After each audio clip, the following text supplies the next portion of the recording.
Nanti didengerin dulu. Loh, kamu mau nanya apa? Pak Anies belum ceramah kok. Ya, nanti Pak Anies biar menyampaikan gagasan beliau dulu. Lalu setelah itu nanti ada pertanyaan mungkin ya kita ambil tiga-tiga lah ya. Nanti biar merata dari laki-laki dan juga jamaah perempuan. Oke, kami persilakan Pak Anies Rashid Baswedan, dipersilakan.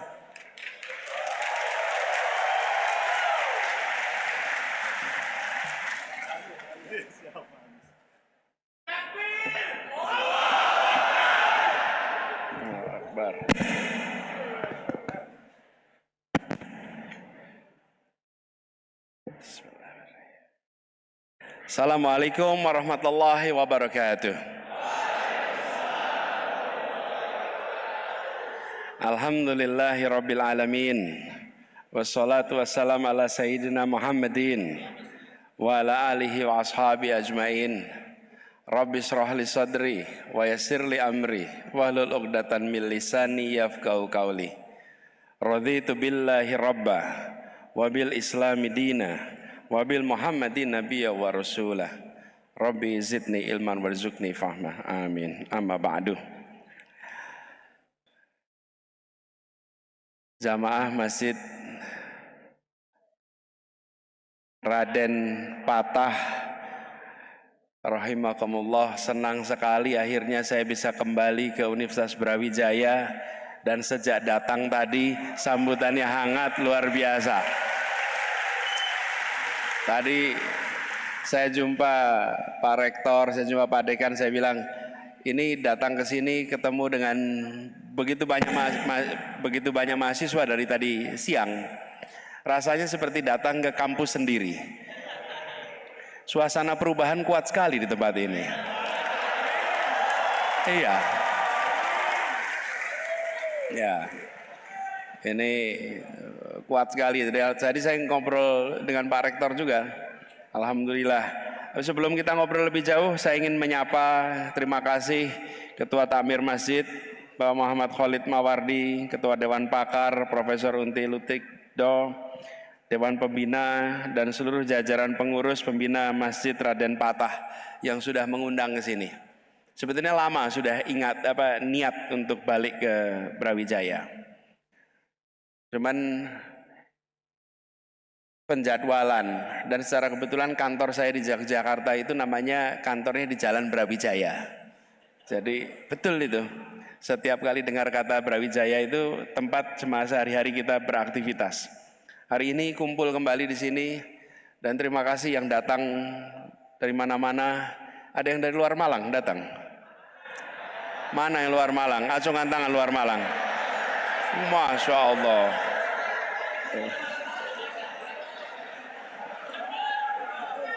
Ini tenane ya.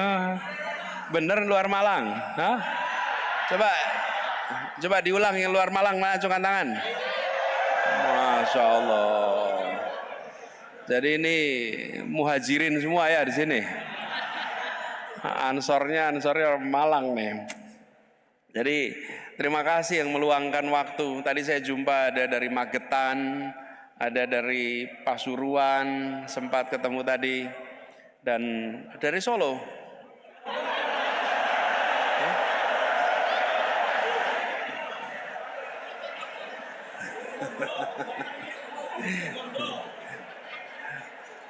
Jangan ada yang meratap ya di sini ya.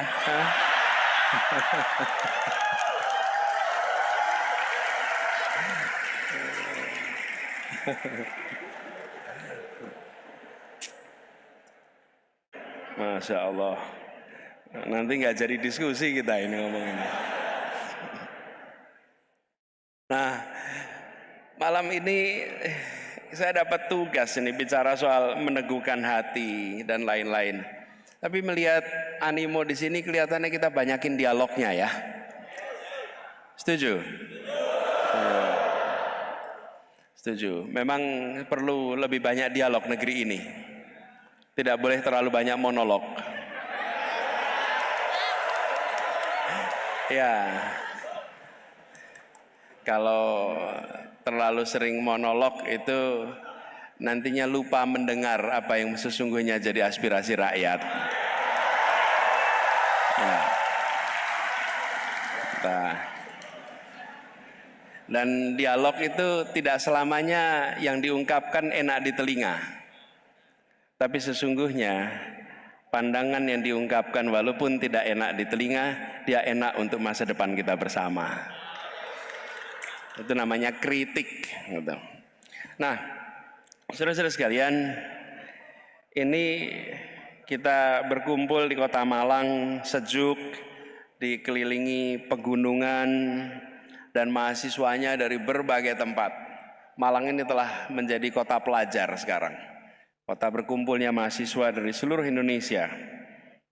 Kota pendidikan, tempat di mana kemampuan ditempa, karakter ditempa, ditumbuhkan. Pendidikan itu membutuhkan ekosistem. Dan ekosistem tidak bisa diwakili sekedar bangunan. Ekosistem itu meliputi seluruh unsur yang ada di dalamnya. Karena itu ketika Malang ini tumbuh berkembang menjadi kota pelajar, kota mahasiswa, ini kesempatan untuk menjadikan kota ini bagian dari usaha memperbaiki masa depan bangsa kita. Yang hari ini saya tatap adalah wajah masa depan Indonesia. Ini wajah masa depan Indonesia. Anda punya lebih banyak besok daripada kemarin. Betul nggak teman-teman? Nah, karena itu malam ini saya ingin bicara satu hal yang sering jadi PR kita sebagai bangsa. Integritas. Integritas. Integritas ini persoalan yang sedang kalau kita katakan kita lagi defisit integritas. Tapi jangan membayangkan bahwa integritas itu urusan nanti kalau sudah punya posisi. Oh, kalau sudah di pemerintahan baru ngomong integritas. Bukan. Integritas itu mulainya dari sini. Mulainya di rumah, mulainya di kampus. Dan di Universitas Brawijaya ini, di ruang kelas, di organisasi, itu semua jadi arena pembiasaan integritas walaupun skalanya kecil. Mengerjakan laporan dengan jujur, memimpin tanpa memanfaatkan jabatan, menepati janji kalau sudah diungkapkan. Betul nggak teman-teman? Kan kita ingin nanti masa depan Indonesia seperti itu, bukan? Tapi itu tidak bisa otomatis, latihannya dari sekarang. Dan mari kita lengkapi pemahaman kita bahwa integritas itu bukan sekedar jujur, bukan sekedar tidak bohong, bukan sekedar tidak korupsi. Integritas itu adalah utuh, namanya juga integritas. Integritas Indonesia, keutuhan wilayah. Dan bangsa ini membutuhkan sekali orang-orang yang berintegritas. Hari ini kita sedang memiliki masalah itu. Jadi bagi kita semua di sini yang sedang merasakan tantangan hidup yang besar sekali, ini terutama buat teman-teman muda. Setelah selesai kuliah, nanti mungkin akan bekerja. Mudah-mudahan lapangan pekerjaannya tersedia.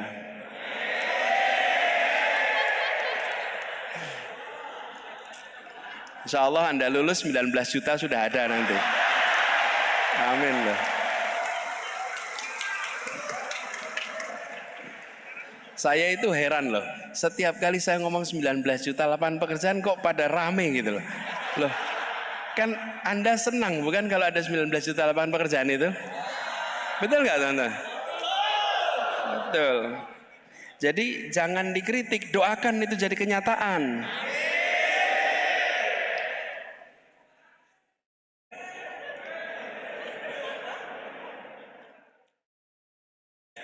Sampai mana tadi? Ini. Kalau belok-belok itu terus lupa kembalinya Mas nanti. Nah, jadi malam ini ketika kita bicara tentang integritas dan lain-lain, di saat Anak-anak muda itu punya dua dunia ini. Satu dunia nyata yang dihadapi keseharian, yang satu dunia digital yang dihadapi depan layar. Dua ini ikut membentuk Anda semua. Ini kenyataan hari ini. Generasi Z menghadapi posisi seperti itu. Karenanya latihan penumbuhan integritas itu dimulai dari sekarang. Tadi sebelum masuk saya berbicara dengan teman-teman takmir dan menceritakan betapa banyaknya sekarang ini teman-teman yang sedang kuliah yang merasakan tekanan cukup besar. Tekanan ekonomi, tekanan kuliah, persoalan mungkin terkait dengan keluarga, terkait kampung halaman, tekanan itu besar. Teman-teman merasakan itu tidak? Saya dengar tadi tekanan cukup besar. Nah, saya ingin menyampaikan kepada semuanya, barangkali dalam kesempatan ini, bagi teman-teman yang masih kuliah, yang sedang menjalani proses belajar ini teman-teman, Anda bukan orang pertama. Sudah ada generasi sebelum Anda, sudah banyak. Karenanya saya sering mengatakan, kalau Anda menghadapi sesuatu yang berat di masa kuliah, jangan pernah merasa orang pertama merasakan itu. Bila orang lain sebelum Anda bisa, insya Allah Anda akan bisa melewatinya.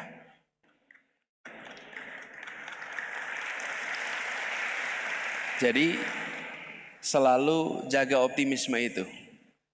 Tetapi di situasi sekarang ini kita dihadapkan dengan godaan berbagai macam jalan pintas.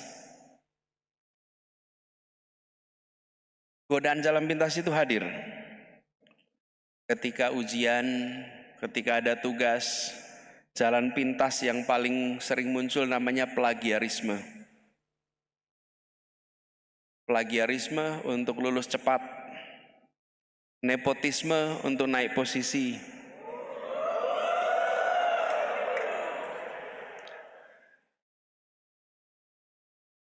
manipulasi angka demi tampak berhasil. Itu jalan pintas teman-teman. Kalau Anda punya paman lebih cepat lagi nanti Mas.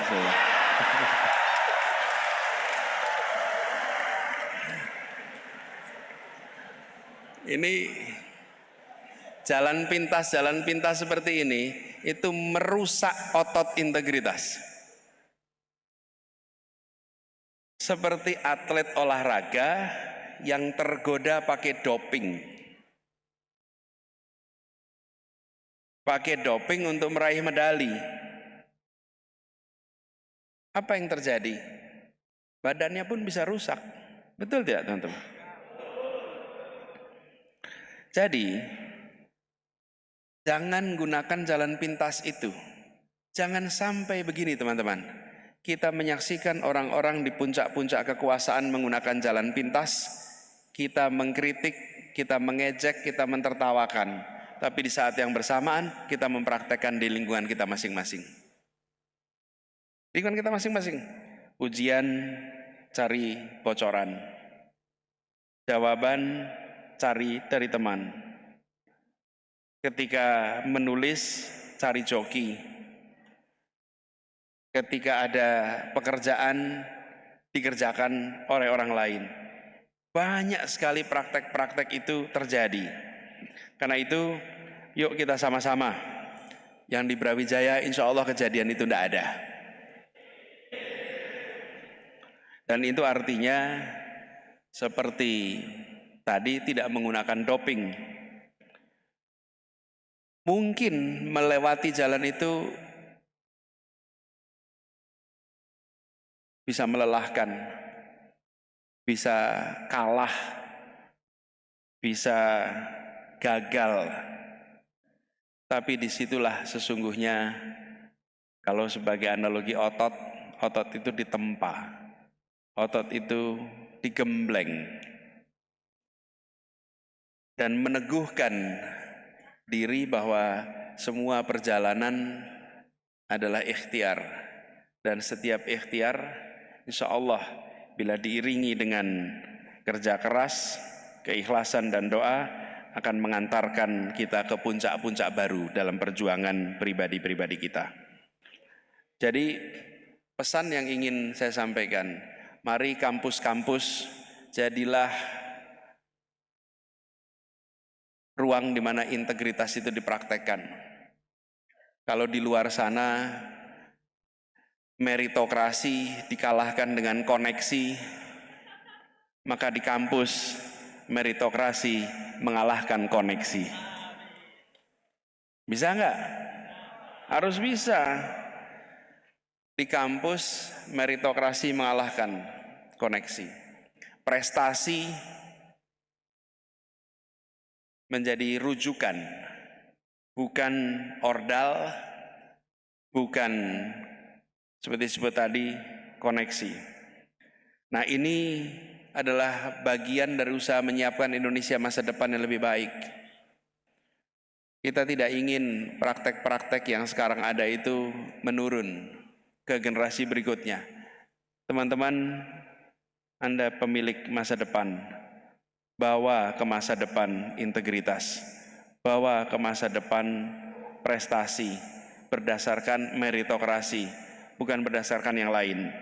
Dan nantinya Anda bisa bercerita pada diri sendiri bahwa saya menjadi bagian dari yang membuat Indonesia lebih baik dengan kontribusi kita di bidang kita masing-masing. Saya sering menyampaikan perjalanan panjang itu membutuhkan stamina. 3 stamina. Stamina fisik, stamina moral, stamina intelektual. Stamina fisik, stamina moral, stamina intelektual. Jangan sampai stamina fisiknya kuat, stamina moral lemah, atau sebaliknya, stamina intelektual tinggi, stamina moral lemah. Nantinya akan menjadi penjajah ilmu pengetahuan yang akan menjual ilmunya kepada pembayar-pembayar dengan harga yang tertinggi dan mengkompromikan nilai. Insya Allah yang di UB ini adalah anak-anak muda yang punya 3 stamina itu dan bisa membawa Indonesia kita menjadi Indonesia yang lebih baik bagi kita semua. Terus sekalian, saya ingin akhiri dulu pembuka di sini, kesempatan untuk kita ngobrol lebih jauh. Silahkan Anda mengungkapkan pandangan, pikiran, sekaligus saya nanti memberikan komentar, memberikan pandangan. Karena gini teman-teman, ini begitu banyak yang datang, pasti punya banyak pikiran, pasti punya banyak gagasan. Yuk kita dengarkan sama-sama. Pak Aulia mohon berkenan untuk memimpin diskusinya. Silakan Pak Aulia.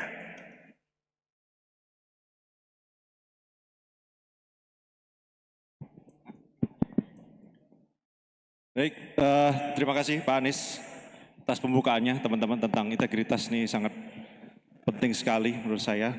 Tapi kita bisa lanjut dengan diskusi ya teman-teman. Saya buka mungkin 3 penanya dulu ya Pak Anies. Mungkin dari laki-laki 2 orang, perempuan 1 orang ya. Oke, Mas ini yang pakai batik, kemudian ya Mas yang di belakang itu pakai jaket gelap, biru gelap. Oke, satu lagi yang perempuan. Oke, Mbak yang berdiri itu di sana. Wah, yang sama, laki perempuan. Ya. Ini yang perempuan banyak juga soal di belakang itu, Pak. Iya, itu banyak juga Pak Anies. Ya. Oke, silakan Mas disampaikan terlebih dahulu. Namanya mungkin fakultas apa? Oke, Assalamualaikum warahmatullahi wabarakatuh. Perkenalkan nama saya Abdul Jabar. Ya berdiri Mas, berdiri. Nah, biar kelihatan. Perkenalkan nama saya Abdul Jabar. Saya kebetulan sudah lulus kuliah tahun 2024 di Universitas NU Blitar. Saya pernah ikut program Kampus Merdeka di UB, Wirausaha Merdeka 1 semester. Langsung aja. Di pertanyaan saya, kan tadi dikutip mengenai pendidikan. Nah, saya ini sekarang kebetulan guru honorer di suatu pendidikan SMK di Malang. Nah, yang saya tanyakan itu bagaimana, kan kalau di SMK sudah diajarkan mengenai hard skill, bagaimana agar anak-anak atau siswa-siswa atau pemuda yang lain itu mempunyai soft skill, yaitu melek ke politik. Karena menurut saya politik itu gampang sekali digiring melalui konten-konten yang pendek gitu. Jadi dia mengikuti konten-konten yang viral terus tertarik gitu tanpa mengetahui apa yang ada di dalamnya. Itu aja, Bapak. Jadi pertanyaannya apa? Pertanyaan saya bagaimana untuk memberikan tauladan mulai dari diri sendiri hingga ke orang lain agar kita itu bisa memberikan kesadaran mana yang berkualitas, mana yang kuantitasnya besar, baik itu di bidang politik atau apapun, dan mana yang kurang berkualitas tapi dia viral, yang sebaiknya tidak diikuti, begitu. Oke, baik. Jadi tentang konten ya. Konten mana, bagaimana cara memilah konten gitu Mas ya. Yang bermanfaat dan yang tidak bermanfaat. Oke, terima kasih. Selanjutnya Mas yang di belakang tadi, Mas bisa dibantu panitia untuk batasan. Nah itu. Bisa ditekan dulu Mas tombolnya.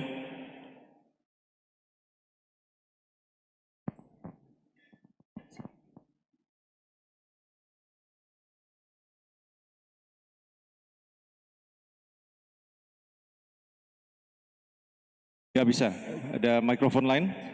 Ya, yang belakang dulu dah tuh. Atau maju aja Mas? Mau maju aja Mas? Sambil nunggu maju, yang belakang bisa bicara. Oke, baik. Yang Mbak yang di belakang, mikrofonnya bisa? Cek. Ah ya, silakan Mbak. Ya, Assalamualaikum warahmatullahi wabarakatuh. Waalaikumsalam. Nama saya Ayunda, kebetulan saya dosen di FKUB. Panggilannya? Ayunda. Ayunda? Ayunda.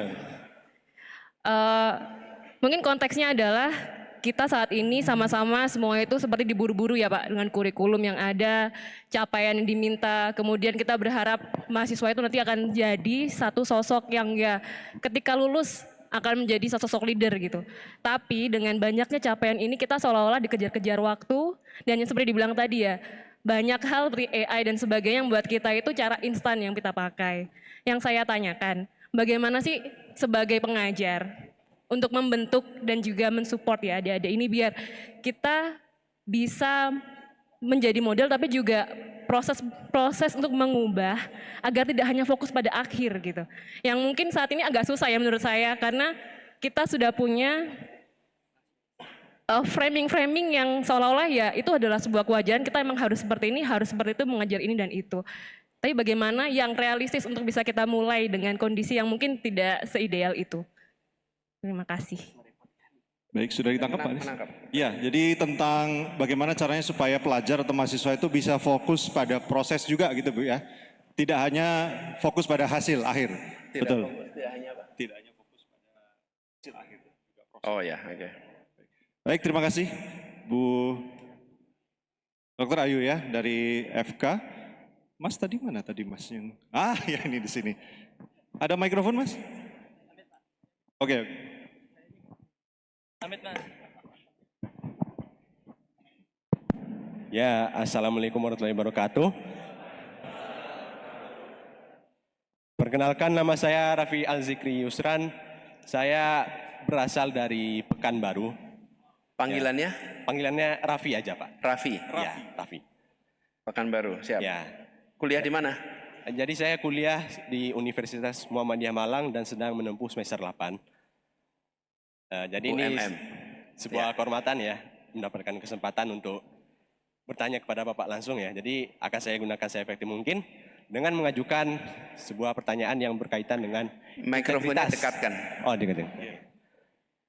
Jadi untuk pertanyaannya adalah untuk latar belakangnya saya sudah mengikuti beberapa kerjaan kecil-kecilan dan magang, baik itu WFH ataupun WFO, baik itu yang di perusahaan yang PT ataupun yang kecil-kecilan yang saya sebutkan tadi, dan juga beberapa organisasi saya ikuti gitu. Nah, di antara lingkungan-lingkungan pada pekerjaan dan organisasi ini kan ada yang lingkungannya yang positif, yang bagus gitu, yang aibnya kurang lah gitu. Sama ada lingkungan yang toksik, yang mendukung praktik-praktik penyelewengan dalam bekerja atau hidup dalam suatu komunitas yang memiliki tujuan bersama.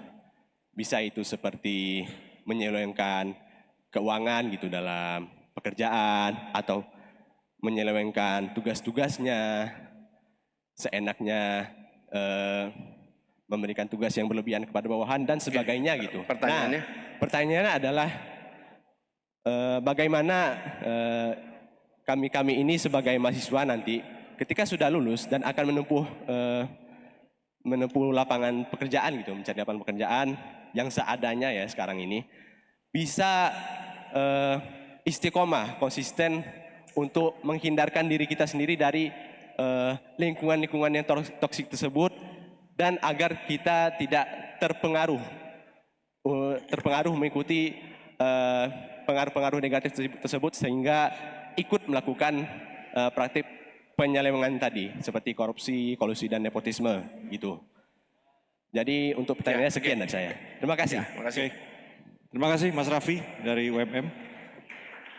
Mikrofonnya Mas bisa dioper. Ya. Boleh direspon langsung Pak Anies. Jadi yang Pak Aulia kalau boleh disampaikan Bapak yang sama. Oke, baik. Yang pertanyaan pertama tadi tentang bagaimana agar siswa itu bisa lebih memilah informasi begitu ya, tidak terlalu sering mengikuti konten. Oke, konten-konten yang viral. Silakan. Teman-teman sekalian, kemampuan berpikir kritis menjadi salah satu kapasitas pembelajaran yang dibutuhkan di masa depan. Critical thinking.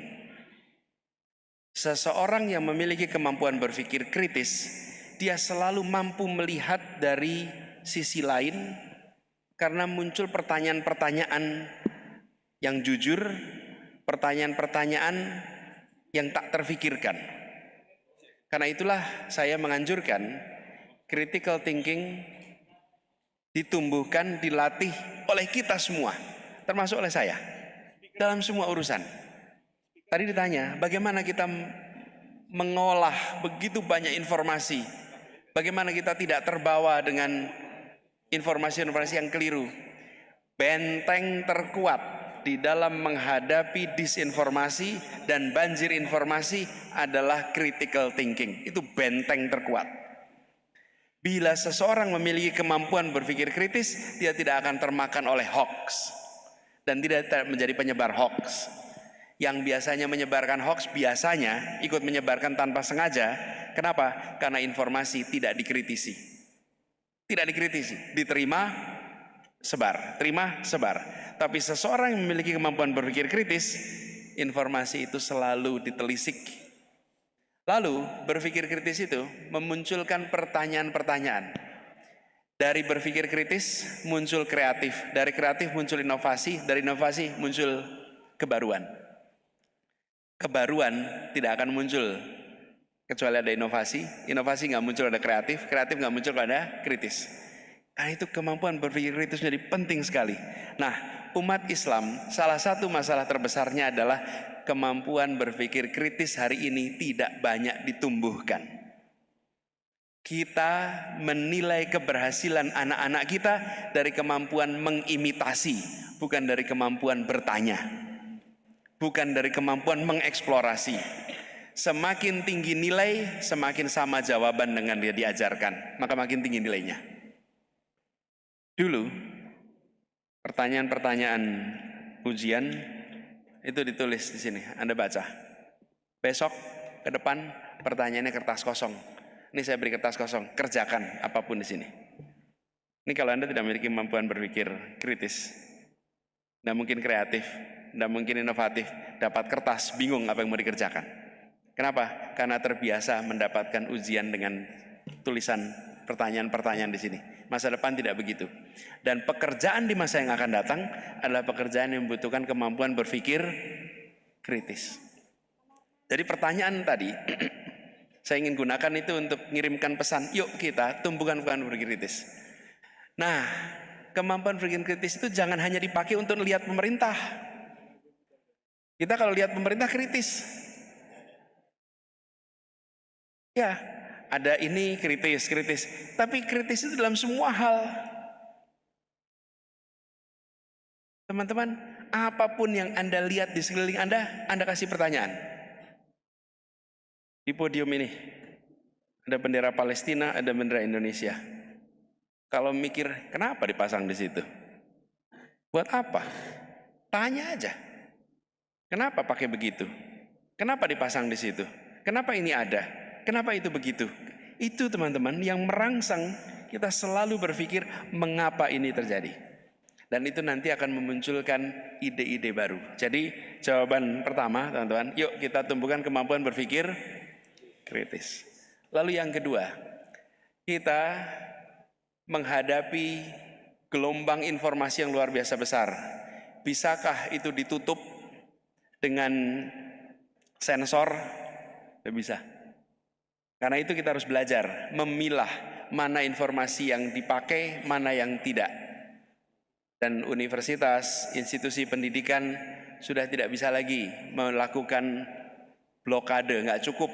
Karena ada begitu banyak informasi yang bergerak masuk.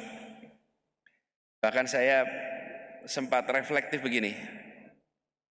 Tidak ada tembok setebal apapun yang bisa menghentikan rasa ingin tahu. Rasa ingin tahu itu nggak bisa dibendung dengan tembok setebal apapun. Pasti rasa ingin tahu itu akan tembus. Lalu di mana kita membereskannya?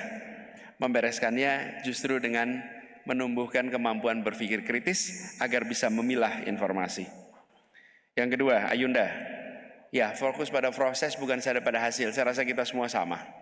Tapi bagaimana kita meyakini bahwa setiap proses pembelajaran itu prosesnya sendiri memberikan nanti bekal untuk hasil. Masa kuliah itu seringkali Ayunda, masa yang berat dijalani enak diceritakan. Kalau udah lulus.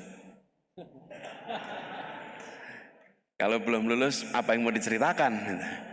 Masa kuliah itu berat dijalani, enak diceritakan. Kalau udah lulus. Anda belum lulus kan? Belum. Jadi belum bisa cerita, Mas. Masih baru berat-beratnya aja. Tapi poin yang saya ingin sampaikan di sini, proses pembelajaran itu seringkali terasa membebani. Saya malah justru mau bilang, kalau Anda kuliah dan ringan, malah jadi pertanyaan, ini Anda sesungguhnya kuliah apa tidak? Kalau kuliah pasti ada beban. Teman-teman yang pernah lihat orang punya otot di tangan, bisa nggak otot itu terjadi dengan duduk-duduk dan tidak menggerakkan ototnya? Nggak ada. Menggerakkan ototnya itu melelahkan. Berat. Berat atau ringan? Berat, tapi jadi otot. Jadi fokus di proses hasil itu nanti akan mengikuti. Jangan sampai orientasinya pada hasil, prosesnya dilewati. Kalau itu dilakukan, nanti ujungnya ketika sudah besar suka seperti itu. Ambil doktor 1,5 tahun jadi doktor. Prosesnya dilewati, yang penting dapat doktor. Banyak sekarang yang melakukan itu yang saya sebut sebagai jelasan pintas. Yang penting dapat hasil. Itu ya. Bung Raffi, bagaimana istiqomah? Begini, ini pesan. Sesudah kuliah, Anda akan masuk dalam dunia nyata, bagaimana bisa istiqomah? Anda harus bersenyawa dengan nilai-nilai. Selama di kampus, Anda berada di dalam tempat di mana Anda internalisasi nilai. Saya sering bayangkan di luar sesudah kampus itu Anda harus ambil keputusan. Berada di organisasi, ada praktek-praktek menyimpang. Saya sering buatkan seperti diagram, benar, salah, baik, buruk. Kalau di kampus selalu ambil keputusannya benar dan baik. Benar salah itu nilai, baik buruk itu dampak. Kita ingin keputusannya benar, dampaknya baik. Di kampus kita hampir semua bisa begitu. Yang kita tidak boleh lakukan di luar sana adalah salah dan tidak baik. Tapi seringkali kita harus ambil keputusan tidak baik konsekuensinya, tapi benar nilainya. Seringkali juga kita harus ambil keputusan salah nilainya, tapi baik konsekuensinya. Di situ diperlukan kebijaksanaan. Nah, jadi istiqomah itu Anda punya nilai, Raffi. Pegang nilai itu. Mungkin Anda kompromi, tapi kalau Anda tahu punya nilai, Anda tahu melenceng, Anda tahu baliknya lagi. Tapi kalau Anda tidak punya nilai, Anda melenceng, makin melenceng, makin melenceng, makin melenceng, dan Anda tidak tahu kapan kembalinya. Dalam hidup tidak mungkin kita bisa 100% sama persis seperti yang seharusnya. Dalam hidup rumah tangga aja begitu. Apalagi dalam urusan-urusan yang lain. Tapi kita tahu kalau melenceng, kapan harus kembali. Pegang itu sebagai prinsip, insya Allah Anda nanti bisa istiqomah dalam perjalanan ke depan. Oke, silakan. Pertanyaan berikutnya. Saya boleh tanyanya singkat. Tidak ada pertanyaan yang buruk, tidak ada pertanyaan yang salah. Yang ada adalah pertanyaan yang panjang sekali. Oke, sekarang saya berikan kesempatan 2 orang dari jamaah perempuan ya dan 1 orang dari laki-laki, mungkin dari sebelah sini. Sementara yang perempuan dulu, ya ibu yang pakai baju, mukena pink. Dan 1 lagi mungkin, ya oke lah mbak yang di depan ini pakai kacamata, ya. 1 lagi mungkin dari sini, oke. Ya baik, oke mas ini yang pakai baju biru, ya mas. Ya biru atau abu-abu itu? Abu-abu, oke abu-abu. Baik. Ya. Silakan Mas, bisa berdiri Mas. Setelah ini mbaknya ya. A'udzubillahi minasyaitonirrajim. Bismillahirrahmanirrahim. Assalamualaikum warahmatullahi wabarakatuh. Izin Pak, perkenalkan saya Zagar Hamidi Simamora dari Fakultas Kedokteran Universitas Brawijaya. Panggilannya Mas, panggilannya? Panggilannya Mora, Pak. Mora? Iya, betul. Mora. Nah, jadi Pak, karena pertanyaannya singkat saja, mungkin saya juga basa-basinya singkat aja, Pak. Dalam Mikrofonnya yang dekat. Agak dideketin. Dalam forum seperti Board of Peace ya Pak, karena tadi mau ngomongin tentang integritas. Seberapa penting sih integritas itu dimiliki oleh seorang pemimpin untuk membangun kepercayaan publik dan juga membangun kepercayaan antar pihak yang berkonflik. Dan 1 pertanyaan lagi Pak, kebetulan saya adalah mahasiswa Saintek Pak. Nah, karena saya mahasiswa Saintek, otomatis sulit untuk berkecimpung ke dunia politik Pak. Menurut Bapak, bagaimana peran saya atau apa yang seharusnya saya lakukan untuk membangun integritas dan kemampuan berpikir kritis saya agar saya dapat berkontribusi ke forum untuk perdamaian dunia Pak, begitu Pak. Mas. Dan Oke, baik. Dan izin Pak, Sudah? 1 lagi Pak. Mohon maaf. Anda mau Dua dulu Mas ya. Anda mau kontribusi ke global. Iya. Izin Pak, kontribusi saya untuk berkecimpung ke perdamaian Pak. Karena saya lihat di forum-forum perdamaian dunia seperti ini yang berdampak itu hanya pemimpin-pemimpin dunia saja Pak. Ya, ya. Oke. Baik. Terima kasih Mas Mora. Pak Anies langsung menjawab. Langsung aja saya jawab ya. Sebelum pertanyaan berikutnya, lebih baik satu-satu aja supaya saya bisa jawab lebih ringkas.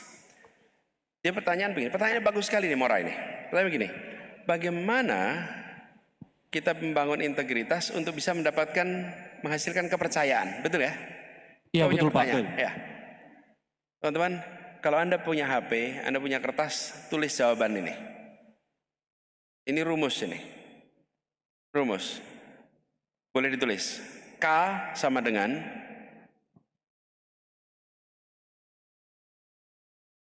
K itu namanya kepercayaan, sama dengan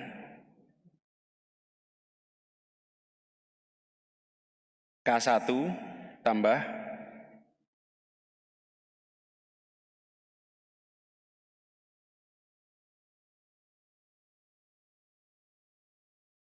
I tambah K2 kurangi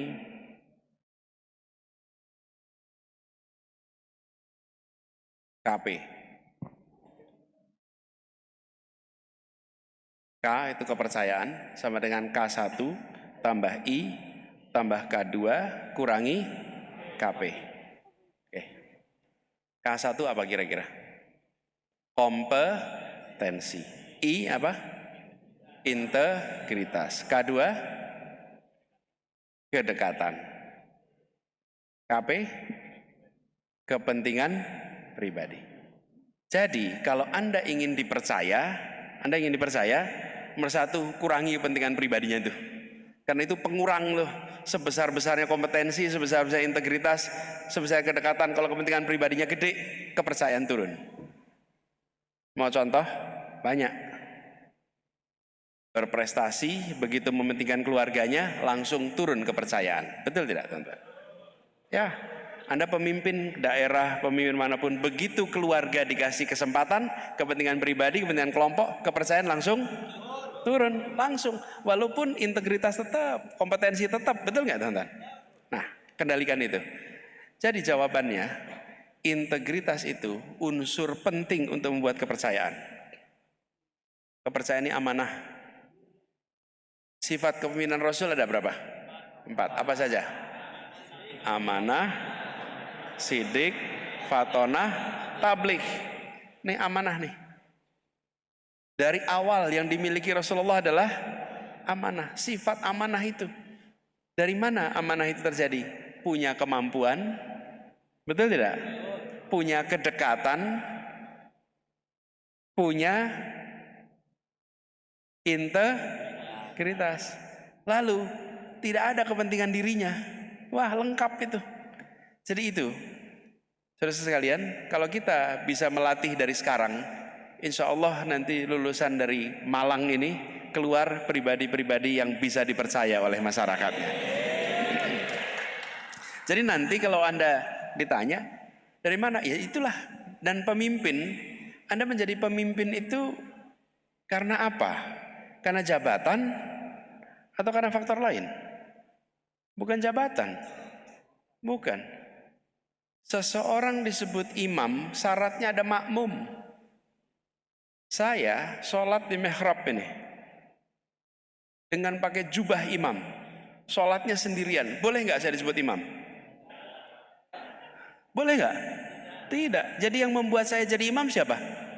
Makmum. Makmum. You are no leader if you have no follower. Anda bukan pemimpin kalau nggak ada yang mengikuti.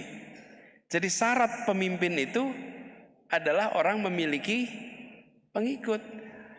Mengapa orang diikuti? Karena dipercaya. Nah, dipercaya rumusnya tadi tuh. Insya Allah kalau Anda pegang rumus itu, jalankan, insya Allah Anda akan dipercaya dan insya Allah akan jadi pemimpin-pemimpin di masa yang akan datang. Jadi nanti maju ke level global, itu begitu. Lalu pertanyaannya, saya bidangnya sains Pak. Memangnya kalau sains kenapa? Gak ada masalah. Di Malaysia, Perdana Menteri amat panjang, seorang dokter, namanya Mahathir Mohamad. Gak ada masalah. Menteri Luar Negeri Singapura adalah dokter mata. Itu Menteri Luar Negeri. Ketika kompetensi yang Anda miliki dipakai untuk kepentingan orang banyak, maka Anda sudah berada di wilayah publik. Dan pada waktu itu tidak terbatas lagi dengan fakultas. Jangan pernah menganggap fakultas itu membatasi perjalanan Anda di masa depan. Fakultas itu adalah proses pembelajaran di sebuah bidang. Tapi jadilah pemimpin yang insya Allah akan bisa menggerakkan masyarakatnya di bidang apapun sesuai bekal Anda. Gitu kira-kira. Terima kasih.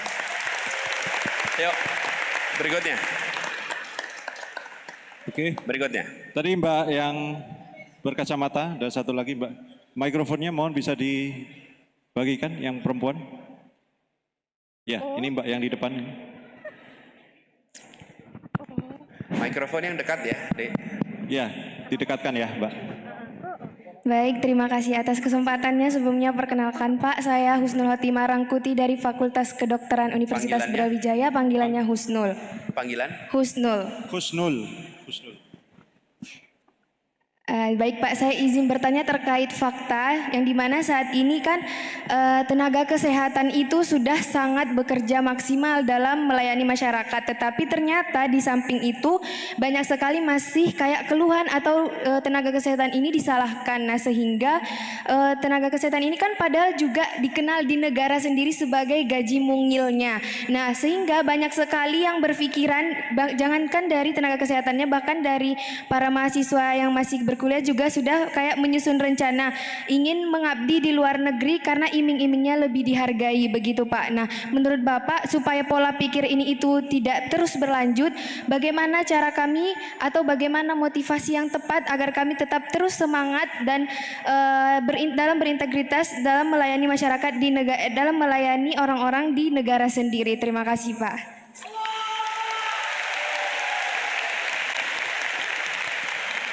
Husnun, bagaimana tetap di Indonesia gitu? Bagaimana tetap semangat mengabdi di Indonesia? Bagaimana mengabdi di Indonesia? Tetap mengabdi, tidak tergoda dengan bayaran di luar negeri yang lebih besar. Siapa di sini yang mau kerjanya di luar negeri?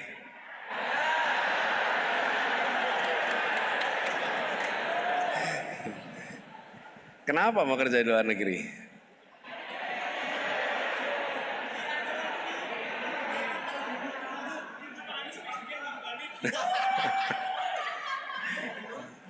Iya. Gini teman-teman, memang PR Indonesia ini banyak sekali. Tadi saya katakan juga diskusi dengan Pak Rektor, stok masalah kita ini cukup. Kita tidak kekurangan masalah. Kita cukup masalah kita. Nah, tapi juga teman-teman, sesungguhnya di tiap zaman itu muncul masalah yang berbeda-beda. Apakah dulu kita tidak punya masalah? Punya, lebih rumit masalahnya. Cuman bedanya, kalau masa itu kita tidak banyak bisa menggunakan alat ini untuk membandingkan. Hari ini dengan alat ini kita bisa membandingkan dengan cepat dengan tempat-tempat lain. Betul nggak teman-teman? Dan seringkali ketika kita membandingkan, kelihatannya rumput tetangga sering terlihat lebih hijau daripada rumput kita. Betul nggak teman-teman? Bahwa rumput kita ada masalah, iya, tapi belum tentu rumput tetangga itu lebih hijau. Cuman dari jauh itu kelihatannya kayak lebih hijau. Nah, saya ingin sampaikan teman-teman, Indonesia ini adalah negeri dengan peluang yang luar biasa besar. Kesempatan berkembang luar biasa besar. Di Indonesia Anda bisa lompat cepat sekali di dalam meraih kesejahteraan. Kenapa? Karena kesempatannya masih terbuka. Di negara industri yang pasarnya sudah bisa dibilang matang, seluruh aspek kehidupan telah terjadi aktivitas komersial. Ruang untuk mendapatkan peningkatan kesejahteraan itu lebih terbatas. Anda harus masuk dalam struktur, lalu Anda bekerja dalam struktur itu. Kenapa? Karena seluruh aspek kehidupannya sudah dikelola dalam pasar yang matang. Indonesia pasarnya sedang tumbuh, masih banyak sekali ruang-ruang yang terbuka, yang di situ Anda bisa lompat. Kalau apa? Punya entrepreneurial skill, punya kreativitas, punya network, itu cepat sekali bisa. Di luar sana yang sudah industri maju tidak. Kalau Anda membayangkan menjadi pegawai, Anda masuk, mungkin di awal Anda akan bisa merasakan lompat ke strata yang lebih jelas. Di Indonesia mungkin Anda kalah. Tetapi saya ingin garis bawahi teman-teman, valid yang disampaikan oleh Husnun tadi, bahwa banyak kita sekarang anak-anak muda merasa terganggu untuk berada di Indonesia bukan karena kesempatannya yang besar, tapi karena minimnya integritas dan meritokrasi. Betul nggak teman-teman? Kenapa? Karena saya ingin bekerja, tapi saya ternyata harus kompromi praktek korupsi. Saya ingin usaha, harus izin, harus nyogok, harus berikan setoran. Betul nggak teman-teman? Praktek-praktek ini yang membuat negeri kita dijauhi dunia internasional, dan bisa ditinggalkan oleh anak-anak muda berprestasi di negeri ini. Yang berprestasi akan merasa kalau kami berada di sini kami harus kompromi pada praktek korupsi dan prestasi tidak dihargai, maka bisa keluar. Yang dari dalam nggak mau masuk. Jadi Husnun, ini adalah problem genting untuk Indonesia. Kalau Indonesia tidak membereskan, maka kita akan mengalami stagnansi di dalam perjalanan ke depan.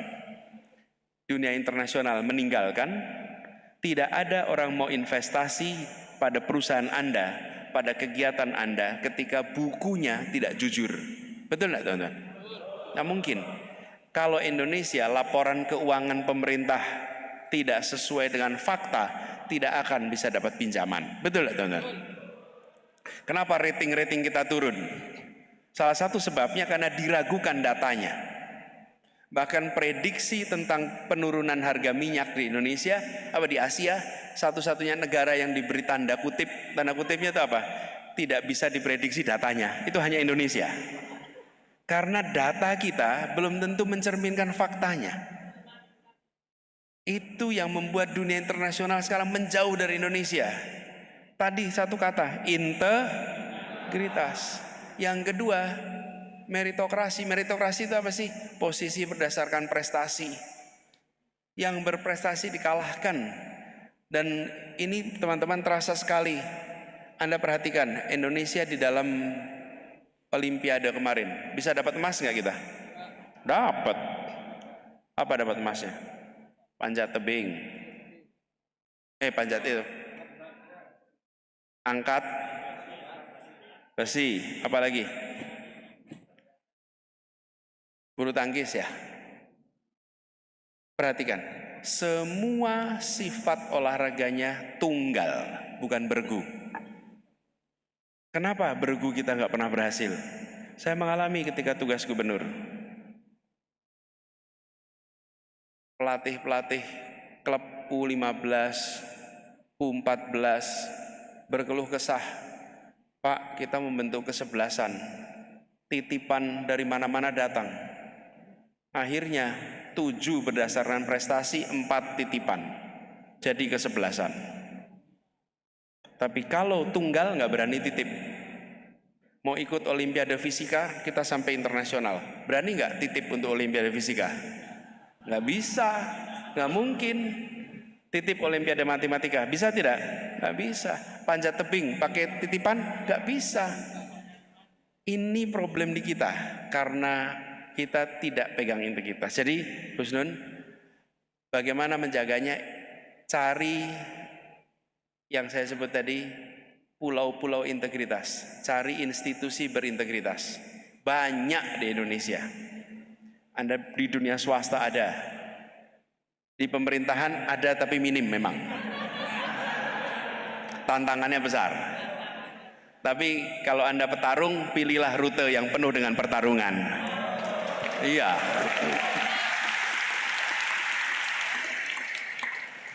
Pernah lihat orang main berselancar? Dia membutuhkan ombak yang besar untuk bisa berselancar dengan baik. Iya, jangan takut, hadapin. Kita membutuhkan orang-orang berintegritas lebih banyak di dunia politik, lebih banyak di dunia pemerintahan. Di kampus juga begitu. Jadi Husnun, usul saya, pilih tempat-tempat berintegritas, berkarya di situ. Insya Allah itu jadi motivasi Anda untuk tetap mengabdi untuk Indonesia. Oke, udah berikutnya. Oke, Mbak tadi yang pakai mukena pink, boleh berdiri, Mbak? Mikrofonnya bisa disampaikan. Ya, agak dekat mikrofon ya, Mbak. Bismillahirrahmanirrahim. Assalamualaikum warahmatullahi wabarakatuh. Waalaikumsalam. Perkenalkan, nama saya Lia. Hari ini saya tidak datang sendiri. Alhamdulillah saya datang dengan, suami saya. Kebetulan kami ditemukan di BEM Visip UB. Kami alma mater dari BEM Visip UB. Lalu kami Dalam prosesnya kami berkomitmen dan berikhtiar untuk membuat konten Bapak di platform sosial media kami yang bertajuk Gen Z Belajar Jadi Orang Tua. Nah, pertanyaan kami Bapak, seringkali ditemui ya masalah saat kita menjadi dewasa ataupun masalah kita sebagai anak-anak itu sering ditemui akarnya itu dari rumah yang masalah-masalahnya itu belum selesai, sehingga masalah-masalah itu tadi terbawalah di sosial kita. Lalu bagaimanakah supaya kita ini menjadi Gen Z tetap berbakti pada orang tua, namun juga tetap untuk stick to the line, untuk break the cycle, begitu Bapak. Terima kasih banyak. Baik, terima kasih Mbak Lia dan suami. Jadi ya beliau ini ingin bertanya bagaimana caranya supaya Gen Z kita itu biasanya kan membawa masalah dari rumahnya, sehingga sekarang bagaimana mereka bisa memutus cycle yang kurang sehat itu dari rumahnya. Ini PR besar sekarang.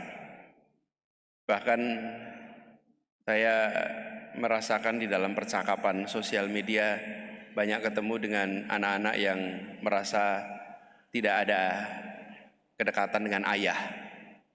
Dan saya ayah kebetulan. Jadi dalam posisi sering menyampaikan, dan itu bentuknya private conversation, ngontak apa, DM, ngontak, Pak boleh nggak saya dekat dengan Pak sebagai ayah. Itu banyak sekali sering menemukan situasi itu. Nah, ini kebetulan di kampus mungkin memang perlu ada semacam tempat di mana anak-anak bisa mendatangi dan berbicara terbuka, konseling, tukar pikiran, tempat mendengarkan, di mana kekosongan yang munculnya sesungguhnya dari rumah tidak berkelanjutan. Ini tanggung jawab kita yang di kampus untuk membuat itu, sehingga anak-anak kita tidak berkepanjangan menghadapi persoalan ini. Nah, PR berikutnya, teman-teman, Anda belum menikah kan di sini? Mayoritas belum. Sebelum menikah, belajarlah menjadi orang tua dan mendidik anak dengan baik. Jangan sampai kesiapan menikah tidak diiringi dengan kesiapan mendidik. Kesiapan mendidik itu namanya parenting, kesiapan mendidik anak. Bisa menikah, bisa mencari nafkah, tapi belum tentu bisa mendidik anak dengan baik.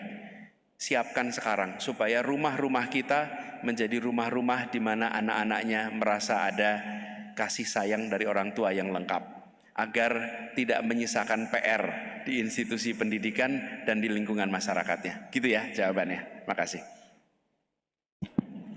Baik, terima kasih Pak Anies. Mungkin sekaligus menambahkan Bapak, kalau bicara konseling di universitas kami itu juga punya unit konseling yang juga terbuka ya. Bisa dibuat janji bertemu secara online maupun secara offline. Dan juga sekedar info juga ya teman-teman, di Masjid Raden Patah ini kita juga punya unit konseling yang pendekatannya secara agama begitu ya, secara agama Islam. Jadi kalau teman-teman ada yang ingin menceritakan suatu masalahnya, ingin mendapatkan pencerahan dari segi spiritual secara Islam, monggo nanti bisa datang ke Masjid Raden Patah. Kita bisa bikin janji ya teman-teman. Intinya kita saling bahu-membahu untuk menyelesaikan masalah kita. Begitu Pak Anies. Masih ada slot Pak Anies tanya? Oke, baik. Sekarang yang untuk cowok ya, saya kira. Ya, baik. Mungkin Mas yang dari sana, oke, yang ujung ini yang pakai kaos hitam. Ya. Saya untung dari tadi saya mikir mudah-mudahan nggak ada yang tanya BOP. Betul, nggak ada yang tanya BOP. Iya, iya. Mas tanya BOP nggak? Yo jangan, bukan pancing. Oke, Mas yang baju hitam. Bisa mendekat ke sini, Mas? Misi. Oh, sudah.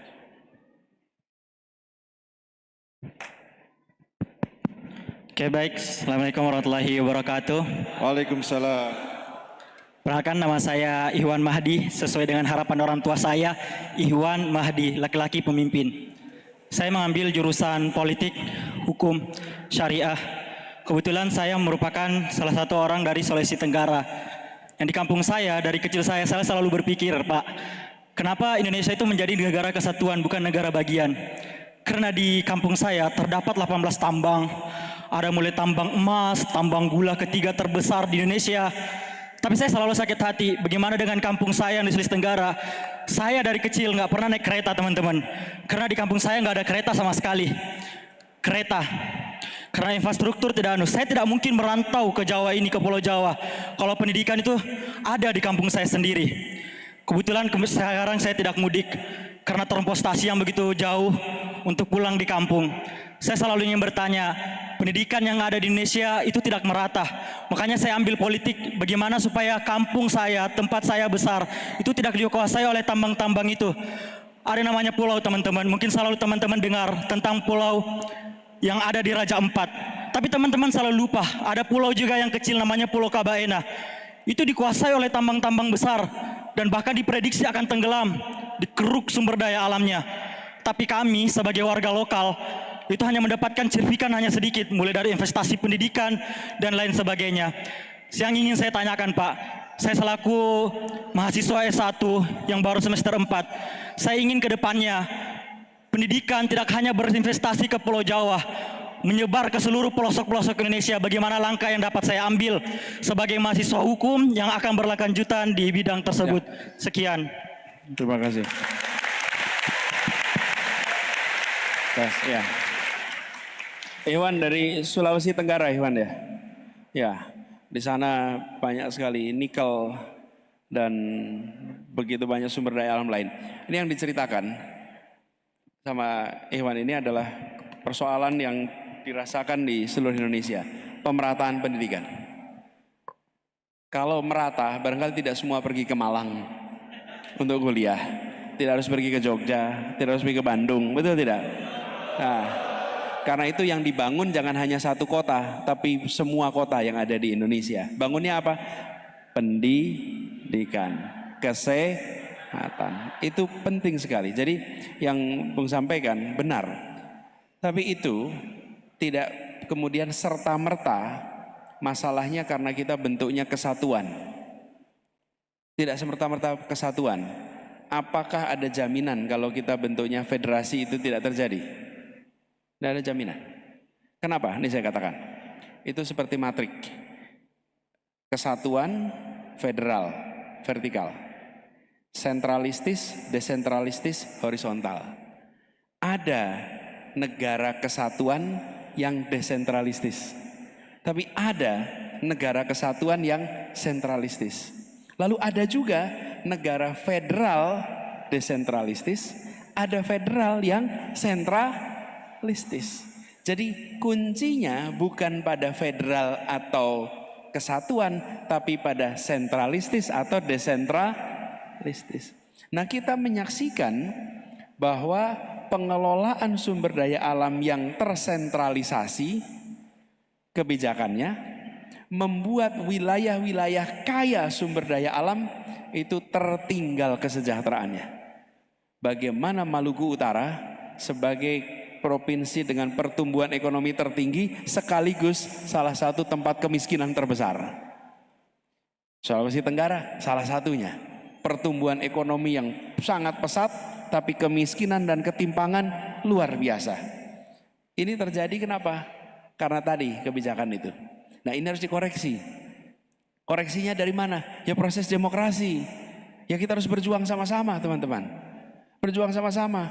Jangan milih tanpa tanya programnya. Itu yang sering terjadi. Kita tidak lihat programnya. Ya. Hari ini di Amerika sana banyak yang menyesal memilih Trump. Di Amerika loh. Mereka memilih presiden tidak membayangkan bahwa kemudian langkah-langkah yang dikerjakan beda dengan masa kampanye. Betul tidak? Untungnya demokrasi. Kalau demokrasi apa? Ada masa tugas. Kalau pra-demokrasi, sekali terpilih seumur hidup. Dalam demokrasi ada batasnya, ada 4 tahun dan 5 tahun. Habis itu selesai. Nah, kita harus belajar. Jadi Bang Hewan, yang Anda yang belajar fakultas hukum, Anda tahu persis, hukum itu bisa diubah. Aturan main itu bisa diubah. Tapi membutuhkan tekanan dari rakyat untuk melakukan perubahan itu. Dan kita semua tidak bisa membiarkan. Kita semua tahu, mungkinkah nasib kita berubah tanpa kita mengusahakannya? Innallaha la yughayyiru ma biqaumin hatta yughayyiru ma bi anfusihim. Betul tidak? Iya, kita tidak bisa mengubah kalau kita sendiri tidak mengikhtiarkannya.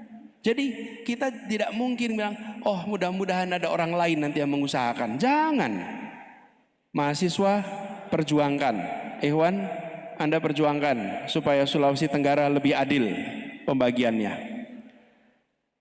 Cara Anda menyampaikan sistematis, berdasarkan fakta, argumentatif, katakan itu berkali-kali di semua forum. Jadikan itu sebagai pembelajaran dan kiriman pesan.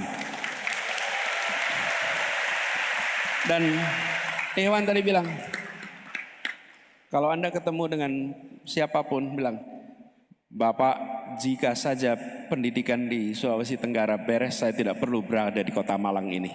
Saya bisa sekolah di sana. Adik-adik saya bisa begitu. Betul tidak? Yang bisa menyekolahkan di sini sedikit, yang mampu secara ekonomi. Yang tidak mampu mungkin nggak menyekolahkan ke sini. Nggak mampu ya. Ketertinggalan luar biasa. Dulu ketika saya bertugas jadi calon dalam proses Pilpres, salah satu yang kami seriusi adalah membangun 40 kota di Indonesia. Kenapa? Karena ketertinggalan, ketimpangan itu dahsyat. Saya beri ilustrasi teman-teman. Kualitas manusia dalam Human Development Index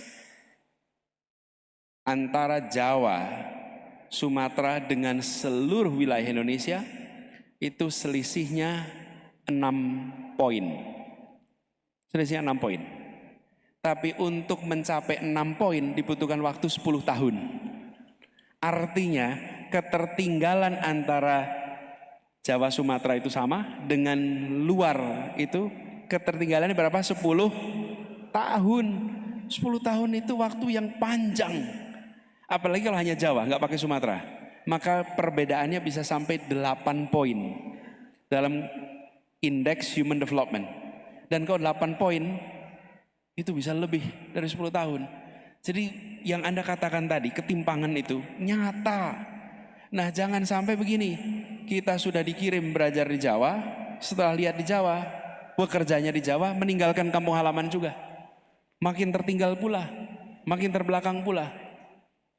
Bersiaplah untuk datang kembali, bersiaplah untuk buat perubahan.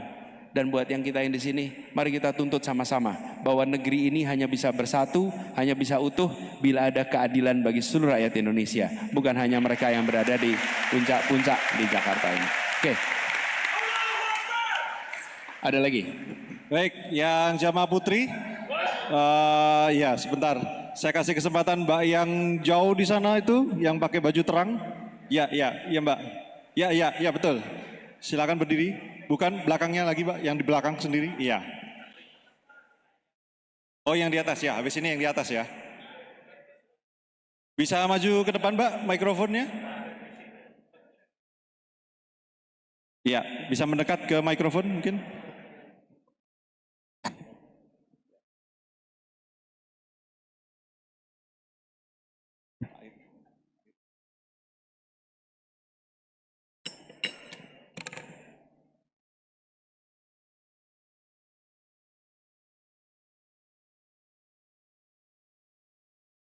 Ya, Mbak bisa, mana orangnya?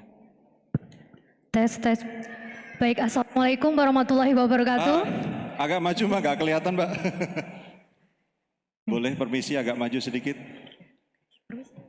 Nah, oke biar kelihatan. Ya, silakan Mbak. Baik, perkenalkan nama saya Amanda, saya dari Prodi S1 Fisika. Pertanyaan saya Bapak, seperti yang sudah disampaikan Bapak tadi, kita sebenarnya tidak sepenuhnya bisa 100% ya, yang namanya berintegritas. Mungkin kita akan belok, tapi kita berusaha untuk kita itu tetap, meskipun kita belok, kita akan tetap bisa balik ke titik originnya seperti itu, atau titik idealnya seperti itu. Tapi terakhir ini yang saya lihat, ada risiko-risiko tertentu, salah satunya yaitu terkait dengan politisasi, yang itu berujung pada kriminalisasi. Contohnya, mungkin kasus orang terdekat Bapak, kasus gula atau kasus Chromebook, ya itu prediksi saya, tapi semoga salah. Jadi kasus-kasus itu cukup membuat saya sendiri bertanya bagaimana cara kita untuk tetap berintegritas di tengah resiko adanya kriminalisasi atau politisasi tersebut. Terima kasih. Oke, Terima kasih, Pak. Pertanyaan terakhir, boleh kalau boleh. Oke, pertanyaan terakhir yang di atas. Oke, kita kasih kesempatan di atas ya teman-teman ya. Terima kasih ya, Pak. Oke, Mas yang pakai baju putih. Baju putih. Oh ya, baju hitam. Oke, baju hitam. Oke, satu. Langsung. Ini mikrofonnya Bisa nggak ada langsung. ini. Ya, lompat. Kamu nggak berintegritas kamu.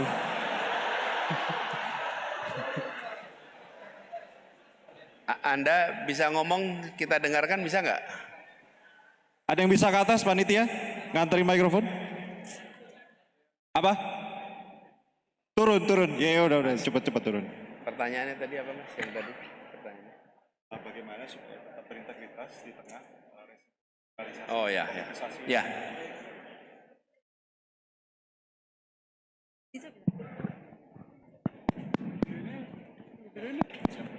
Ya, sambil saya jawab dulu ya ini. Bagaimana tetap bisa berintegritas di tengah kriminalisasi? Ini memang sedang masalah di tempat kita. Karena kita menyaksikan ada peristiwa-peristiwa hukum yang mengganggu kewarasan publik. Yang tadi diistilahkan kriminalisasi. Dan itu bukan dikatakan oleh kita, termasuk oleh Bapak Presiden. Bapak Presiden sempat menyatakan bahwa saya menggunakan hak amnesti dan abolisi untuk mengkoreksi tindakan-tindakan hukum yang berdasarkan motif politik. Jadi bukan pandangan umum saja, Presiden pun mengakui itu ada. Nah ini harus berhenti. Dan salah satunya teman-teman, jangan diam ketika ada kriminalisasi. Peristiwa yang dialami Tom Lembong, dan saya mengikuti terus dari dekat proses ini. Tidak akan bisa berhasil kalau tidak ada keramaian publik yang membicarakan itu. Jadi kalau ada saudara kita mengalami kriminalisasi, jangan diam, bersuara, membela, mengungkapkan, mempertanyakan. Karena itulah yang kemudian akan bisa membantu mengkoreksi. Itu satu. Bagi yang berada di dalam tugas, cara terbaik melindungi diri dari kriminalisasi adalah taat SOP. SOP, Standard Operating Procedure atau prosedur, mengikuti aturan adalah perlindungan terbaik. Pak Tom Lembong itu kenapa bisa dipertahankan di depan pengadilan? Karena dia mencatat semuanya dan dia mengikuti semua prosedur. Sehingga ruang untuk kriminalisasi itu sangat kecil. Problem yang sering kita hadapi adalah kita tidak taat prosedur. Kalau nggak taat prosedur, mudah sekali kita terjebak. Dan ketika kita terjebak di situ, maka muncul masalah. Karena itulah latihannya dari sekarang. Latihan dari sekarang. Kalau ada prosedur organisasi, diikuti dengan tertib. Karena nanti kita jadi terbiasa mengikuti prosedur. Semua yang berada di dalam tugas, baik perusahaan, swasta, maupun pemerintah, maupun di pemerintahan, prosedur itulah yang akan menyelamatkan kita. Nah, selebihnya kita berjaga. Bila ada kejadian, galang orang-orang baik untuk ikut membela. Dan itu yang sudah terjadi. Kemarin sudah terjadi berapa kali, mudah-mudahan tidak berulang lagi kriminalisasi itu. Oke, pertanyaan terakhir. Oke, Mas yang tadi sudah di bawah? Ya. Masnya tadi mana? Tes. Bismillahirrahmanirrahim. Mana orangnya? Oh, di atas. Kirain turun. Ya, Mas. Oke. Iya, di atas. Baik, bismillahirrahmanirrahim. Assalamualaikum warahmatullahi wabarakatuh. Waalaikumsalam. Sebelumnya sungguh kehormatan yang besar untuk Bapak Anies untuk saya menyampaikan pertanyaan kepada Bapak Anies secara langsung. Baik, perkenalkan saya Ridityo Arjunanda, bisa dipanggil Arjuna. Panggilan? Arjuna. Arjuna? Iya, Arjuna. Dan saya sekarang alhamdulillah belajar di Fakultas Ekonomi dan Bisnis, S1 Universitas Brawijaya dan berkecimpung di dunia finance. Mungkin pertanyaan saya lebih ke integritas dan juga meritokrasi yang udah Bapak mention di awal tadi. Saya sebagai mahasiswa di dunia ekonomi, saya ingin menanyakan beberapa unek-unek saya di keadaan Indonesia yang sekarang. Sebagai contoh, karena saya sering banget dan memperhatikan isu-isu ekonomi di Indonesia, karena menurut saya dengan banyaknya pejabat dan tokoh-tokoh seperti Bapak, saya sangat bersyukur bisa one-on-one secara langsung dan menanyakan ini. Jadi Indonesia menurut saya masih kurang jauh dari kata sejahtera dan juga sehat dalam isu ekonomi. Contoh melemahnya rupiah yang sekarang sebagai trending topic. Nah mungkin dari Bapak sendiri, apakah ada masukan ataupun saran sebagai saya, mahasiswa di dunia keuangan dan juga ekonomi untuk memberikan masukan ataupun saran sebagai saya di dunia yang akan saya di jenjang karir di berikutnya. Karena saya ingin banget untuk menyejahterakan Indonesia di dunia yang udah saya pelajari sampai saat ini. Dan saya mempunyai niat bahwasannya Indonesia masih banyak banget potensi yang akan saya emban, dan di masa depan, di era emas nanti, saya harap saya bisa memberikan kontribusi yang lebih di dunia perekonomian dan keuangan di Indonesia yang akan saya tempuh. Apa? Terima kasih. Pertanyaannya apa? Pertanyaan ialah mungkin Bapak bisa memberikan salah satu masukan atau saran ketika saya sudah berkecimpung di dunia ekonomi di masa depan nanti. Seperti itu. Terima kasih. Mau banget.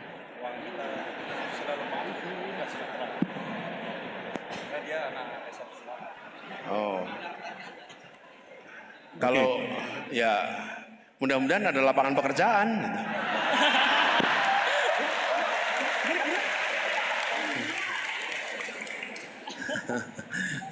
Gini teman-teman,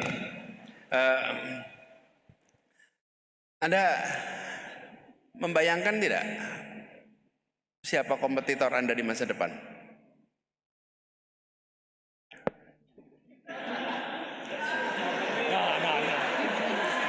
Siapa? Kompetitornya siapa? Ini katanya AI katanya.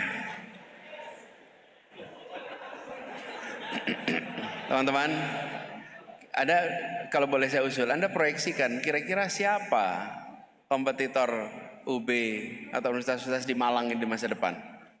Apakah alumni dari Malang juga saja atau siapa? Anda harus membayangkan kompetitor Anda di masa depan itu lulusan dari Tokyo, lulusan dari Australia, lulusan dari Amerika, lulusan dari Eropa. Mereka itu akan kembali ke Indonesia. Dan mereka akan kembali dengan membawa apa? Satu, pengetahuan yang terbaru. Pasti.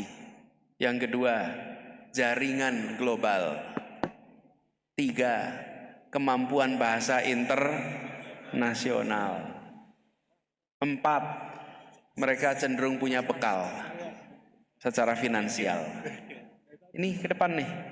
Jadi usul saya, selama Anda di sini, alat ini jadikan pembuka masa depan. Jangan alat ini menjadi perawat masa lalu. Apa sih perawat masa lalu?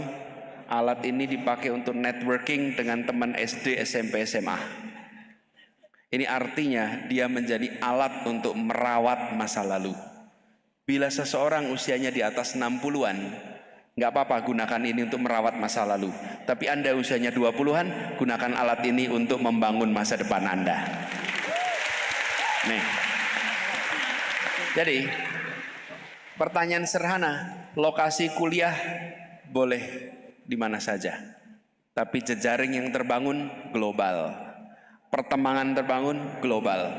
Begitu Anda mengikuti di sini, pertanyaan sederhana, siapa teman Anda di sosial media?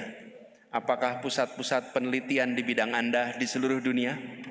Anda tidak perlu pergi kemanapun, tapi Anda bisa berteman dengan pusat-pusat. Kalau Anda tadi FEB misalnya, pertanyaan, Anda berteman tidak dengan penerima hadiah Nobel? Anda berteman tidak dengan penulis-penulis bisnis dan ekonomi terbaik dunia? Teman-teman, Anda tidak memerlukan kerumitan luar biasa untuk bisa menggunakan alat ini untuk membangun ke depan. Itu yang saya maksud, teman-teman. Anda proyeksikan ke depan kompetitor Anda punya kesempatan itu. Maka yang di sini jangan sampai kalah. Gunakan alat ini. Yang kedua, kuasai bahasa internasional. Kuasai bahasa internasional. Apa saja bahasa internasional itu? Bisa bahasa Inggris, bisa bahasa Arab, bisa bahasa Mandarin, bisa bahasa, bukan bahasa asing, tapi bahasa internasional. Bahasa Kamboja itu bahasa asing. Bahasa Vietnam itu bahasa asing, tapi bukan bahasa internasional. Anda kuasai bahasa internasional, karena itu akan menjadi paspor Anda untuk berinteraksi dengan global. Jadi satu tadi, jejaring global. Yang kedua, yang ketiga, tadi dibilang, teman-teman semua harus menguasai artificial intelligence. Ini adalah masa depan. Tidak bisa ditolak, tapi jangan Anda merendahkan diri sendiri dengan menyerahkan AI menggantikan kita. Jadikan AI sebagai partner, jadikan AI sebagai asisten pribadi, bukan sebagai pengganti karya kita. Begitu itu dikerjakan, teman-teman, Anda akan mendapatkan semua hal yang paling terkini di bidang Anda. Itu yang saya maksud. Sehingga teman-teman maju ke depan, Anda memiliki kemampuan untuk bisa berkompetisi dengan siapapun. Kalau kita membayangkan masa depan itu kompetitor kita hanya sesama yang kuliah di sini, sesungguhnya Anda sedang ketinggalan zaman. Zaman sedang bergerak cepat, kompetitor Anda bukan sesama alumni Malang saja, tapi kompetitor Anda justru berada yang datang dari berbagai tempat seluruh dunia. Apalagi di masa yang akan datang dengan digital, karya yang dikerjakan di Indonesia akan di-benchmark dengan yang dikerjakan di luar Indonesia. Karena Anda akan memasuki wilayah di mana integrasi global market itu sudah terjadi. Jadi teman-teman, buat teman-teman semua yang di sini, bersiaplah, kompetensinya global, jaringannya global, bahasanya internasional. Dan saya titip, belajar bahasa internasional sekarang. Jangan kalau sudah lulus nanti. Sudah lulus sulit lagi, apalagi kalau sudah menjabat, lebih susah lagi nanti. Betul itu? Iya. Ini saya serius, teman-teman. Anda belajar bahasa internasional sekarang. Bila Anda belum, maka kerjakan sekarang. Bisa bahasa Arab, bisa bahasa Inggris, bisa bahasa Mandarin. Benar-benar ini titip. Kenapa, teman-teman? Ini paspor. Lalu saya ingin usul sebenarnya di sini. Berapa di antara teman-teman di sini yang punya paspor? Acungkan tangan. Yang punya paspor. Punya paspor. Turun. Yang tidak punya paspor, acungkan tangan. Nah, saya usul yang belum punya paspor, bikin paspor. Bikin paspor.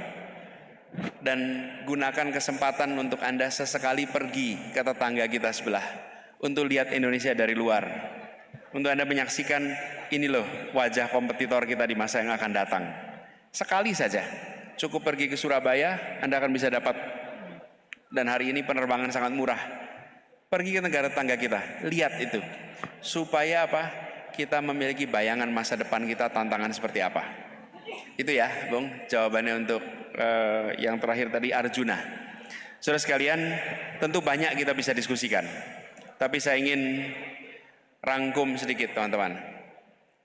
Saudara sekalian, masa depan milik Anda. Kita semua sedang berjuang hari ini.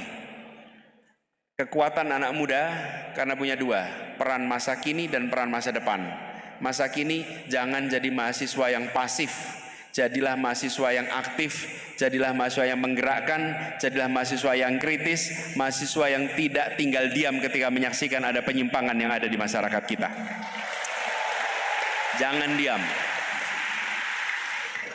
Jadilah mahasiswa yang sibuk Kalau saya ditanya apa kriteria mahasiswa yang baik, maka saya akan jawab mahasiswa yang sibuk. Mahasiswa yang waktunya longgar berarti mahasiswa yang berada dalam rute yang salah. Kalau waktunya longgar, you are on the wrong track. Anda di rute yang keliru. Sibuk dengan apa? Apapun yang ada di bidang Anda. Jadilah mahasiswa yang mengalami kerumitan ngatur waktu. Itu adalah tempaan pengelolaan peran yang sedang Anda hadapi. Dan ini akan memberikan kebermanfaatan ke depan. Jadi peran masa kini, kembangkan potensi Anda, tempa diri Anda, pilih yang menantang, pilih yang sibuk. Lalu teman-teman, jangan lewatkan persoalan yang ada di masyarakat kita. Di luar sana banyak persoalan ketidakadilan, banyak persoalan ketimpangan, banyak penyimpangan. Mahasiswa memiliki kekuatan, sejarahnya ada, moralnya ada, nyalinya ada. Karena itu jangan tinggal diam bila menyaksikan ada penyimpangan yang terjadi di luar sana. Yang kedua, peran masa depan. Peran masa depan karena Anda muda, Anda belia, Anda pemilik masa depan. Karena itu bekali diri Anda dengan kompetensi-kompetensi yang saya sebutkan tadi, yang bisa membuat Anda berperan ke depan. 1, kompetensi di bidang Anda. 2, kemampuan berpikir kritis. 3, integritas. Bahasa kita akhlak yang mulia. Bekali itu, karena ini perannya ke depan. 2 ini dijalankan teman-teman, maka Anda akan menjadi mahasiswa yang optimal. Nanti rekam jejak akan mengikuti perjalanan Anda. Bahkan kalau dalam beberapa kesempatan saya sering usul kepada teman-teman yang masih mahasiswa, susun CV. Buatlah CV. Tapi CV-nya jangan ditulis tahun 2026. Tulislah CV-nya tahun 2046. Seakan-akan Anda sudah hidup di tahun 2046. Pertanyaannya, rumah saya di mana? Karya saya apa? Pekerjaan saya apa? Pengaruh saya apa? Di tahun 2046. Menulis CV tahun itu, ditulisnya sekarang. Itu sebagai bayangan imajinasi Anda ke depan. Tidak perlu diposting dimanapun juga. Tidak perlu dikirimkan kepada siapapun juga. Tapi itu ditulis sebagai proyeksi ke depan. Ini loh peran-peran yang akan saya kerjakan. Di situ kemudian Anda menyiapkan masa depan. Jangan terserah nanti gimana mengalir saja. Bukan besok bagaimana, tapi bagaimana besok. Disiapkan dari sekarang. Dan teman-teman, kalau ini direncanakan dengan baik, insya Allah semangat-semangat muda yang ada di ruangan ini nantinya akan menjelma menjadi kekuatan baru untuk Indonesia yang lebih baik di masa yang akan datang. Dan kita sama-sama berjuang. Indonesia punya PR banyak. Kita sama-sama sedang memperbaiki Indonesia. Ada yang berada dalam pemerintahan, ada yang di luar. Dan kita sama-sama ingin Indonesia yang berintegritas. Indonesia yang pemimpinnya terpercaya, pemerintahannya terpercaya, swastanya terpercaya. Kata kunci kepercayaan yang tadi saya sampaikan, pegang itu. Itu sebagai rumus untuk kita jalankan ke depan. Insya Allah Indonesia ke depan menjadi Indonesia yang negerinya saling mempercayai. Dan kalau itu ada, insya Allah kemajuan menjadi milik kita. Selamat belajar, selamat berkarya, salam untuk semua. Kurang lebih mohon maaf. Wallahu muwaffiq ila aqwamit thoriq. Nasr minallah wa fatun qarib. Assalamualaikum warahmatullahi wabarakatuh.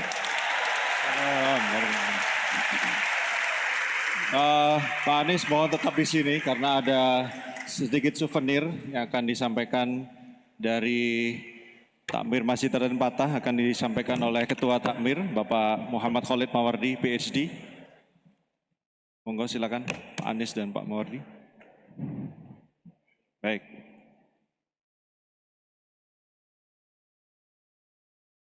Oh, jadi. Oke.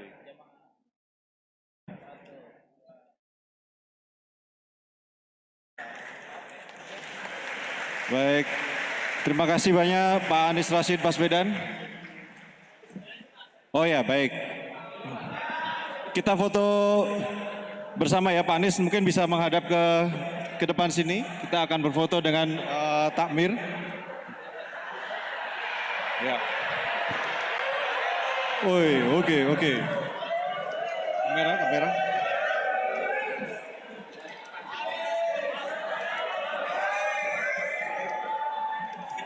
Oke, Bapak mungkin bisa ngadap ke sini. Kita foto bersama dengan para jamaah sekalian. Silakan kameramen. Duduk, teman-teman duduk semuanya. Duduk, ya. Please. Have a seat. Duduk ya, duduk.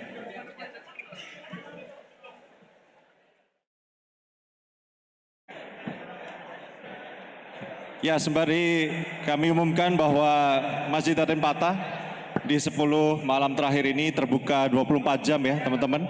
Dan kita juga menyediakan fasilitas makan sahur, warung sahur gratis selama 10 malam terakhir. Jadi kalau teman-teman ingin melaksanakan Qiyamul Lail sampai sahur, insya Allah kami sediakan makan sahur gratis untuk semuanya. Jadi silakan.